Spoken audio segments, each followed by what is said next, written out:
Yes? Yeah, you mentioned a few places. Yeah. Few places. Now, does he know which one is the better lab? Where? And does he know? You're not Jay. Jay's not your God, so I don't think you should be answering. He brought Jay in. So I'm going to refute Jay by speaking to you. You can come in, you can bring Jay in here if you want, and I will refute him directly. For himself. Don't worry about Yeah? it. Because you brought Jay in, I will show you the errors. Because he's going to be having a monologue. It's not a monologue. It is a monologue. Is that what you think? It is a monologue. I don't know. I was very pleased to meet him because I've seen YouTube and I've seen him and Jay. So You can join that discussion if you want. I'm out here on holiday. I'll talk about the radio commentator which you haven't got a clue about. Man's a grown man, you know. Sorry? The manuscripts that are radio carbon dated. So there is a particular lab that did dating that dates the previous, the time before Muhammad sallallahu alaihi wasallam, right? But 300 something, okay? Yeah. Right. So what do the scholars say about these things? The scholars, Everybody not has an Muslims. opinion, yeah. No, opinion. Scholarly opinion. Okay. Okay. Get Jay to tell me the scholarly opinion on this. That's your homework. No, you don't talk to me like that. Why not? You believe Jay is like a prophet. That's your belief. So I want to know. Go and ask him, excuse me. What do the scholars say on this various radiocarbon dating done on these manuscripts? No, I was just interested to know that the Sana manuscript, I was told that it was written, someone said around 780, 700. The source, the document was dated to around 80, 700, 710. But now, if you say 300, that's even before Muhammad. So that, for me, is quite interesting. Every lab, So it says, it's not what interesting. did Muhammad had to do with the Quran? Listen. Isn't that a worrying thing? Listen, if you go to different labs, excuse me. No, I'm not refuting you. No. I'm just- going to show you something that you can understand. I'm just trying to find, I'm a student, okay? I want to learn. I want to know the historical Muhammad. Of course. Now, when we radiocarbon date things, are you listening? Oh, yeah, thank you. Oh, thanks. Oh, thank you. No, these are great guys. Yeah. Do you want to contribute? When we radiocarbon date, there are labs with different resources, specialties, and accuracies. Not every lab is the same. Okay? So there's some labs are more reliable in terms of the accuracy of the results. Other labs, we will say no, they're not so reliable because this is something we're talking about science. So it's debatable, okay. Not debatable. Scholars are already like, why should I give you the names? I want you to go and find out from, it's in published literature, right? If you do insist, I will give you which scholar and Okay, why. also another thing, you talk about the Samarkand But can I finish my point on here? Okay. The labs that dated 300 years before Muhammad sallallahu alaihi wasallam, these results are taken to be what? Not accurate. Why? These are contamination of the results. So they are discarded. You can get contamination in various ways and means in your analysis in these kind of things in the labs. So the labs that are reliable are the ones that scholars take. So the ones which are reliable, they have convergence. You can see clearly they are very similar in their dating system. So that's radiocarbon dating. So people who haven't got a clue in radiocarbon how they are dated, who's dating them, they make these kind of errors. Errors of like, oh, there's a median value. It's pinpointed exactly at point in the middle. That shows they have no understanding of statistics at all. Now, the reason why I was interested, from what I've read, the Sana manuscript has been dated around 80, 710, 15. That's what I've read. Yeah. But now when I hear possibly 80, 300, then it gets Now you know. They get a bit worried. Now you know it's a contamination of the results. Also, they found underneath Yeah. the writings, Yeah. there were other writings. Yeah. That makes me even more worried More worried about what? about the accuracy of No. the writings. No. So, have you gone to study how Quran was compiled in the Islamic tradition? I'm not a scholar like you. Not a scholar, as I'm a student. interested. As a student. I'm interested. No. When you say I'm interested in the biblical textual criticism, Yeah. and I have no clue about how manuscripts are I'm weighed. trying to learn.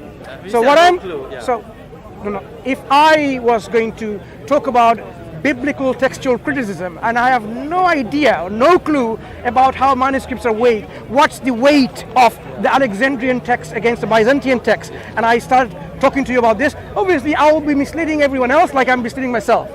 When it comes to But if Quranic compilation, you have to study first the Islamic narrative. What does Islam say on this issue, right?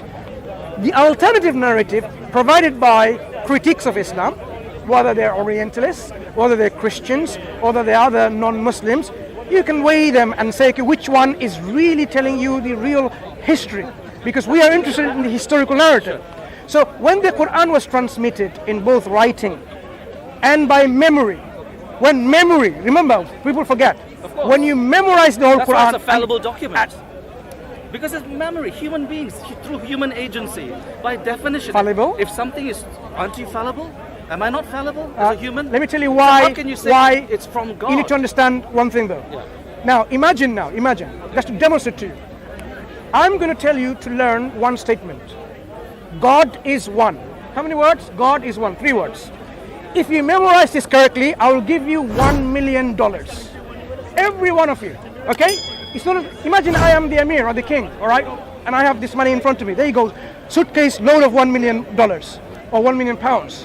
If you memorize it accurately, I will give it to you. That's what you have to do. So memorize accurately. So I do that to various people among you here. Say about 10 people. What are the likelihood that people will memorize this? These 3 words. God is one.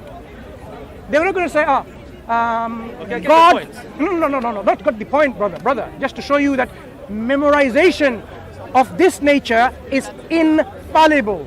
How? Because when the process is analyzed, it's not like Chinese whispers anymore. Because he will memorize the word accurately to the dots.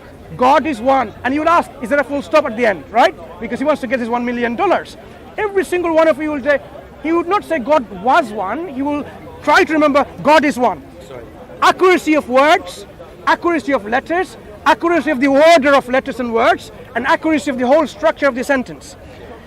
When the Quran was revealed and dictated by the Prophet to the people, they considered the Quran worthy, more worthy than $1 million. More worthy than $1 million.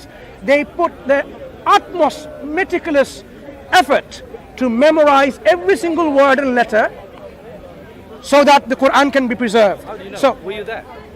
it's happening today, live.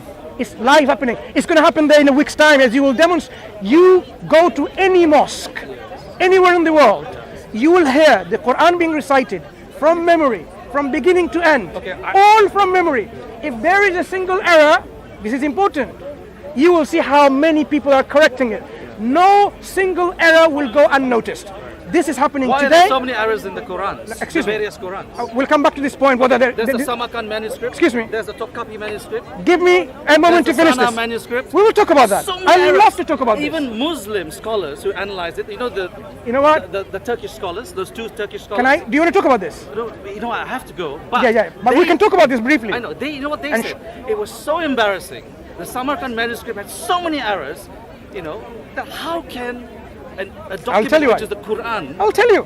Give me a second. from various centers have different meanings, different writings? No. You're, Different spellings. You're whitewashing everything. I'll tell That's you. what they say, not me. No. You have misunderstood what they said. Okay.